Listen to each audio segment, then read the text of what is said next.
I am Jenna Gibbons, and I'm the ESL team leader here at Smyrna Elementary.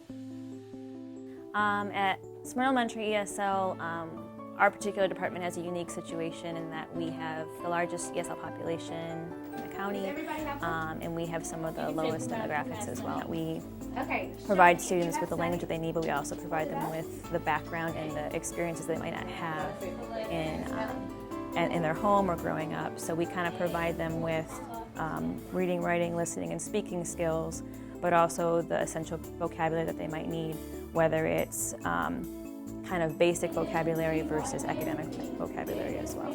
And so we kind of provide them with different experiences through songs, through poems, through puppets, through cooking recipes together, performing different plays together. We try to vary all the activities we do. I think it's different because sometimes we move quickly through things, but a lot of times we might stop and go slowly through things, in that if we're reading a passage in the regular classroom, they might not have the time to stop at a particular concept or vocabulary word. We have the luxury of doing that, whereas our focus is if we need to stop, we're going to stop. And we can kind of provide them with visuals if they need it and movement if they need it. So we know that more than likely if we know our students, if we come to a word or a couple words they don't know, we know we're going to have to stop, and we're okay with stopping.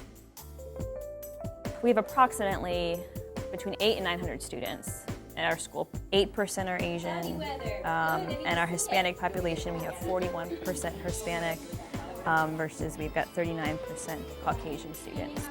Of the 800 or 840 that we have, about 300 are either receiving ESL services or we're monitoring them as a T1 or a T2. Like I said, we have eight teachers.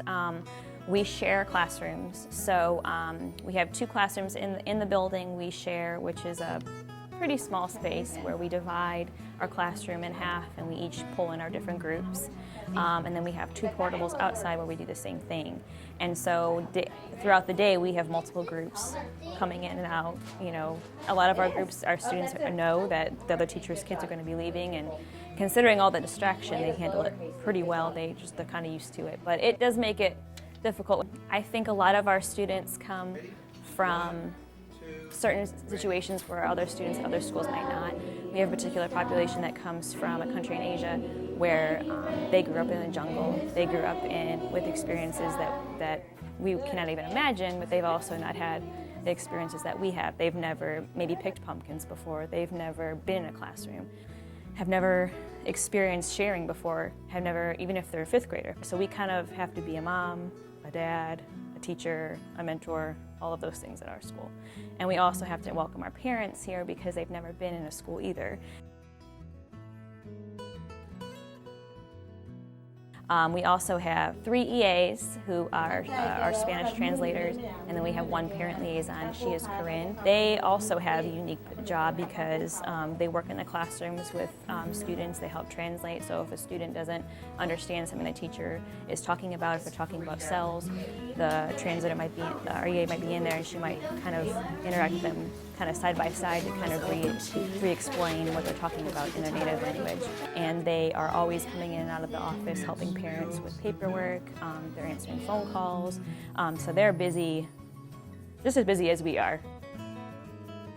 We also try to, when they come to our room, they feel that they are welcome there, that it's a welcoming environment where they can use their language, they can take risks with their language, they kind of feel comfortable making mistakes and that it's okay.